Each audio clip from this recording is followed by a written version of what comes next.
ಆಮೇಲೆ ಕೊನೆಗೆ ಆದ್ಮೇಲೆ ನನ್ನ ಹತ್ರ ಬಂದು ಒಂದಿನ ನನ್ನ ಶಾಲೆ ನೋಡಿದ್ರು. ನಾನು ಅದು ಕೊಂಡಿಸ್ಕೊಂಡು ಒಂದು ಅರ್ಧ ಗಂಟೆ ಪಾಠ ಹೇಳಿದೆ ಅವರಿಗೆ. ಶಿವರಾಮೇಗೌಡರೆ, ಇದೆಲ್ಲ ಆಯ್ತದೆ, ಬಿಡಿತದೆ, ನೀವು ಬ್ಯುಸಿಯಾಗಿರಬೇಕು. ಅಷ್ಟೊತ್ತಿಗೆ ನಾನು ಒಂದು ಸಂಸ್ಥೆ ಕಟ್ಟಿದ್ದೆ. ನಾನು ಈಗಿರೋಂಥ ನಮ್ಮ ನ್ಯಾಷನಲ್ ಎಜುಕೇಷನ್ ಫೌಂಡೇಶನ್ ಸಂಸ್ಥೆ ಕಟ್ಟಿದ್ದೆ.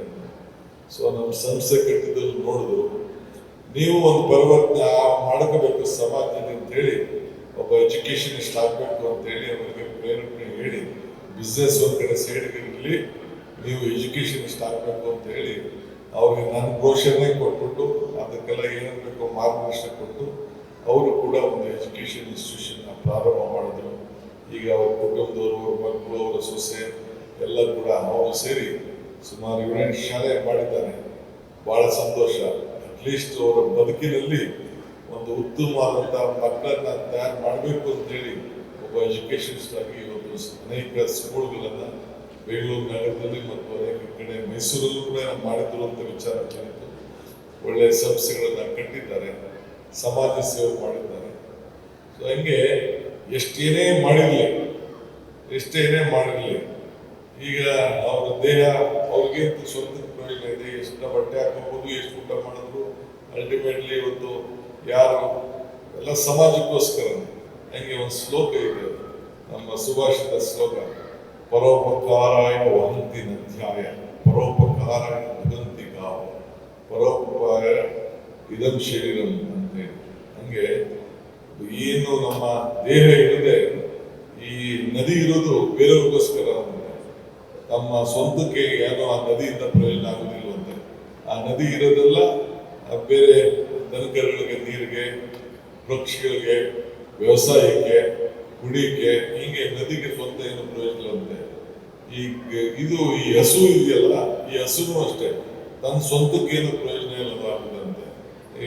ಹಾಲು ಕೊಡೋದು, ಗೊಬ್ಬರ ಕೊಡೋದು, ಹೊಲ ಉಳ್ಳೋದು ಮತ್ತು ಬೇರೆಯವ್ರಿಗೆ ಗಾಡಿ ಹೊಡೆಯೋದು, ಇದಕ್ಕೆ ಅದು ಸ್ವಂತಕ್ಕೇನು ಪ್ರಯೋಜನ ಇಲ್ಲಂತೆ, ಅದು ಬೇರೆಯವ್ರಿಗೋಸ್ಕರ ಅಂತ. ಹಂಗೆ ಈ ಮರ ಇದೆಯಲ್ಲ, ಈ ಮರ ಕೂಡ ವೃಕ್ಷ, ಅದು ಕೂಡ ತನ್ನ ಸ್ವಂತಕ್ಕೇನು ಪ್ರಯೋಜನ ಇಲ್ಲಂತೆ, ಅದು ಕೂಡ ಬೇರೆಯವ್ರಿಗೆ ನೆರಳು ಕೊಡೋದು, ಹಣ್ಣು ಕೊಡೋದು, ಮರ ಕೊಡೋದು ಆ ಕೆಲಸ ಬಂದ. ಹಂಗೆ ನಮ್ಮ ಶರೀರ ಕೂಡ ಬೇರೆಯವ್ರಿಗೋಸ್ಕರನೇ ಇರೋದು. ಹಂಗೆ ಶಿವರಾಮೇಗೌಡರು ಕೂಡ ನನ್ನ ಹತ್ರ ಆಗಕ್ಕೆ ಬಂದು, ನಂತರ ರಾಜಕಾರಣ ಎಲ್ಲ ಆಗೋಯ್ತು ಶಿವಕುಮಾರ್, ಇನ್ನೇನಿದ್ದು ನಿಮ್ಮ ಸೇವೆ, ಸಮಾಜ ಸೇವೆ ಮಾಡಿಕೊಂಡು ನಾನು ಇರ್ತೀನಿ, ಇದು ನನಗೆ ಮುಖ್ಯ, ನಿಮ್ಮ ಜೊತೆಲಿ ಅಂತೇಳಿ ನನ್ನ ಹತ್ರ ಅನೇಕ ಸುಮಾರು 5-6 ವರ್ಷದಿಂದ ಯಾವಾಗ ಅವ್ರಿಗೆ ಪಾರ್ಲಿಮೆಂಟಲ್ಲಿ ಮೋಸ ಆಯಿತು, ಬಹಳ ದುಃಖದಿಂದ ಅವ್ರಿಗೆ ಟಿಕೆಟ್ ಕೊಡಬೇಕಾಯಿತು.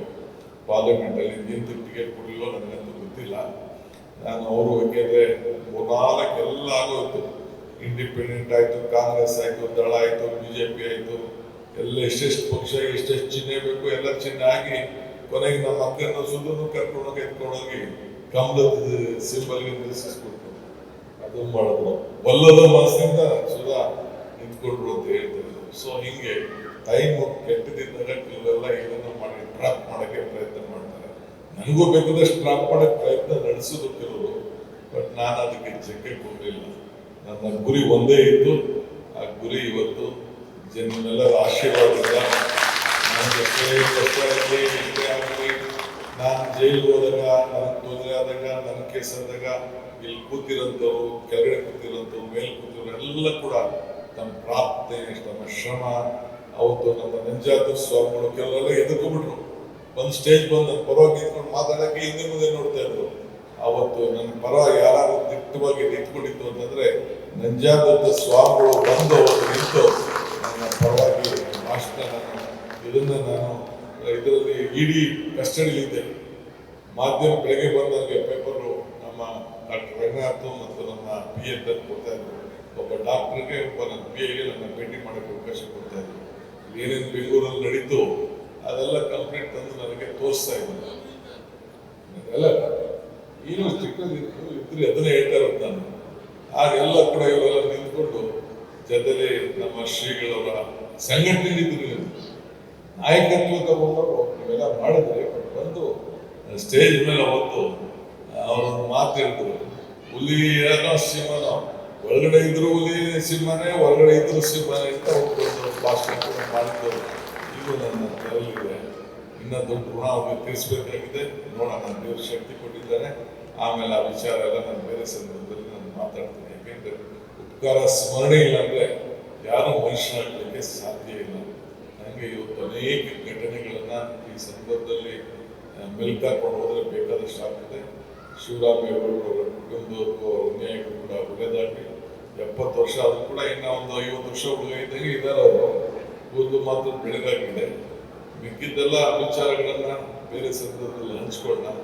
ಈ ಶಿವಪಥಕ್ಕೆ ನಾವೆಲ್ಲ ಅಭಿಮಾನಿಗಳೆಲ್ಲ, ಅವರ ಸ್ನೇಹಿತರೆಲ್ಲ ಬಂಧುಗಳು ನಾವೆಲ್ಲ ಬಂದು ಅವ್ರಿಗೆ, ಅವ್ರ ಕುಟುಂಬದವ್ರಿಗೆ ಎಲ್ಲರೂ ಕೂಡ ಒಳ್ಳೇದಾಗಲಿ ಅಂತೇಳಿ ಶುಭ ಹಾರೈಸ್ತೀನಿ.